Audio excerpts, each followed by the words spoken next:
Guys, അതെ, ഇന്നാണ് ആ സുദിനം. ഇന്നാണ് എൻ്റെ ബർത്ത്ഡേ ഗൈസ്. അപ്പോൾ എൻ്റെ ബർത്ത്ഡേ വ്ളോഗിലേക്ക് എല്ലാവർക്കും സ്വാഗതം. ഇതെന്ന് പറയുന്നത് എൻ്റെ ഫ്രണ്ട് എനിക്ക് രാത്രി 12 മണിക്ക് കൊടുത്തയച്ച ഗിഫ്റ്റാണ് കേട്ടോ ഗൈസ്. പിന്നെ ഇത് എനിക്ക് വേറൊരാൾ തന്നതാണ്. ആളെ ഞാൻ പിന്നെ റിവീൽ ചെയ്യാം. പിന്നെ ഇത് എൻ്റെ രാവിലെ തന്നെ, അതായത് ഒരു 7:30 സമയമാകുമ്പം നൈറ്റ് കഴിഞ്ഞ് ഞാൻ ഡ്യൂട്ടി നൈറ്റ് കഴിഞ്ഞ് പോകാൻ നേരത്ത് എൻ്റെ കൂടെ വർക്ക് ചെയ്യുന്ന ആൾക്കാർ എനിക്ക് വേണ്ടി കൊണ്ടു തന്നാണ് കേട്ടോ ഗൈസ്. എന്താ പറയുക, ഭയങ്കര സർപ്രൈസായി. കാരണം ഒരു രാവിലെ ഞാൻ പ്രതീക്ഷിക്കുന്നില്ല, എത്ര നേരത്തെ എനിക്ക് വേണ്ടി ഡ്യൂട്ടിയൊക്കെ മാറ്റി വരുന്ന ഞാൻ പ്രതീക്ഷിക്കുന്നില്ല കേട്ടോ. അപ്പോൾ ഭയങ്കര സന്തോഷമായി. അങ്ങനെ കേക്ക് മുറിച്ച് കഴിഞ്ഞിട്ട് ആർക്ക് ഫസ്റ്റ് ബൈറ്റ് കൊടുക്കുന്നുള്ളൊരു കൺഫ്യൂഷനാണ് ഗൈസ് ഇത്. പിന്നെ ആർക്ക് കൊടുത്താലും അവർക്ക് കുഴപ്പമില്ല, അങ്ങനെ ഇവർക്ക് കൊടുത്തു കേട്ടോ. പിന്നെ അത് കഴിഞ്ഞ് എന്താ പറയുക, രാവിലെ ആയപ്പോഴത്തേക്കും തന്നെ എൻ്റെ മനസ്സിങ്ങനെ നിറഞ്ഞാണ്. കാരണം രാത്രി ഓൾറെഡി 2 ഗിഫ്റ്റ് കിട്ടി. പിന്നെ ഇതാ കേക്കൊക്കെ സെറ്റപ്പ്, ബർത്ത്ഡേ പൊളിച്ച് രാവിലെ തന്നെ പൊളിച്ചെന്നുള്ള ആ ഒരു സന്തോഷത്തിലാണ് ഞാൻ ഉണ്ടായിന്. പിന്നെ ഞാൻ യൂട്യൂബ് ചാനൽ തുടങ്ങിയാണ്. അപ്പോൾ നിങ്ങളൊക്കെ സബ്സ്ക്രൈബ് ചെയ്യണമെന്ന് ഓരോട് പറയണം. ആ രംഗങ്ങളാണ് നിങ്ങൾ കണ്ടുകൊണ്ടിരിക്കുന്നത് കേട്ടോ. പിന്നെ അത് കഴിഞ്ഞ് നേരെ വീട്ടിലെത്തി ഡ്രസ്സ് മാറ്റി. പിന്നെ ഇതാ നമ്മൾ ബർത്ത്ഡേ ആണല്ലോ, അപ്പോൾ കറങ്ങാൻ പോകണമല്ലോ.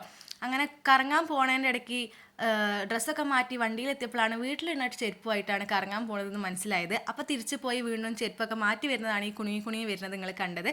അതിനുശേഷം വണ്ടി എന്താ ഓരോരോ സർപ്രൈസുകളായിട്ട് വരികയാണ്. ഇത് കേക്കാണ്. പിന്നെ ഈ കുഞ്ഞു കേക്ക് ഭയങ്കര ഇഷ്ടമാണ് കേട്ടോ. പിന്നെ ഒരു മിഠായിയും തന്ന്. അതിനുശേഷം ഇതാ അടുത്തത് വാച്ച് ഗൈസ്. അപ്പോൾ പിന്നെ വാച്ച് വാങ്ങിയ ആൾ തന്നെ വാച്ച് കെട്ടിത്തന്ന്. പിന്നെ അതിനുശേഷം വാച്ച് എങ്ങനെ ഉപയോഗിക്കേണ്ടതെന്നും പറഞ്ഞത്, കാരണം എനിക്ക് ഇതിനെക്കുറിച്ച് വലിയ ഐഡിയ ഇല്ല. അപ്പോൾ അതിനുശേഷം ഒരു കാർഡ് തന്ന്. ഈ കാർഡ് എനിക്ക് ഭയങ്കര ഇഷ്ടമായിട്ടോ ഗൈസ്.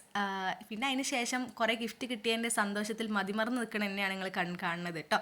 പിന്നെ വിശന്ന് വളഞ്ഞിട്ടാണ് ഞങ്ങൾ കോഴിക്കോട് എത്തിയിട്ടുണ്ടതിന്. അപ്പോൾ കുറ്റിച്ചിറ ബിരിയാണി കയറിയിട്ട് അവിടുന്ന് തലശ്ശേരി ബിരിയാണി ഓർഡർ ചെയ്ത് നല്ല രസമുണ്ടായിന് കേട്ടോ. അതിനുശേഷം ഞങ്ങൾ ബീച്ചിൽ കൂടെ കുറേ അങ്ങോട്ടും ഇങ്ങോട്ടും ഉലാത്തി ഗൈസ്.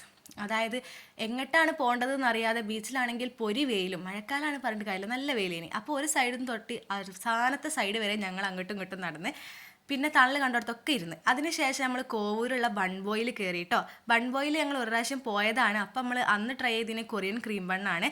അത് തന്നെയാണ് ഇപ്രാവശ്യം വാങ്ങിയത്, കാരണം അത് നല്ല ടേസ്റ്റ് ആണ് കേട്ടോ.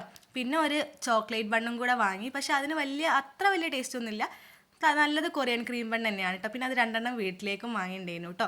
പിന്നെ അത് അടുത്തതെന്ന് പറയുന്നത് ഈ ഒരു ഫുഡ് വെയർ ആണ് കേട്ടോ. എനിക്ക് ഭയങ്കര ഇഷ്ടമായി ഗൈസ്. ഭയങ്കര സിമ്പിളായിട്ട്, ഞാനൊരു സിമ്പിളിൻ്റെ ആളാണ്, അതുകൊണ്ട് എനിക്ക് ഭയങ്കര ഇഷ്ടമായി.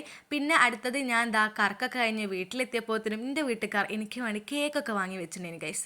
ഓ മൈ ഗാഡ്, ഇതൊന്നും എനിക്ക് താങ്ങാൻ കഴിയില്ല. ഇത്രയും എന്നെ ആൾക്കാർ സ്നേഹിക്കുന്നുണ്ടെന്ന് എനിക്ക് മനസ്സിലായി ഗൈസ്. കാരണം ഒരു എഫേർട്ട് എടുത്തിട്ട് എനിക്ക് വേണ്ടി ഇതൊക്കെ ചെയ്യാമെന്ന് പറയുന്നത് എനിക്ക് ഭയങ്കര സന്തോഷമായി ഗൈസ്. എന്താ പറയുക, അതിന് ശേഷം കേക്കൊക്കെ മുറിച്ച് പിന്നെ വീട്ടുകാർക്കൊക്കെ കൊടുത്ത്, അമ്മമ്മയ്ക്ക് കൊടുത്ത്, പിന്നെ ഞാൻ തന്നെ ഫസ്റ്റ് തിന്ന്. അപ്പോൾ അത്രയേ ഉള്ളൂ. Bye guys.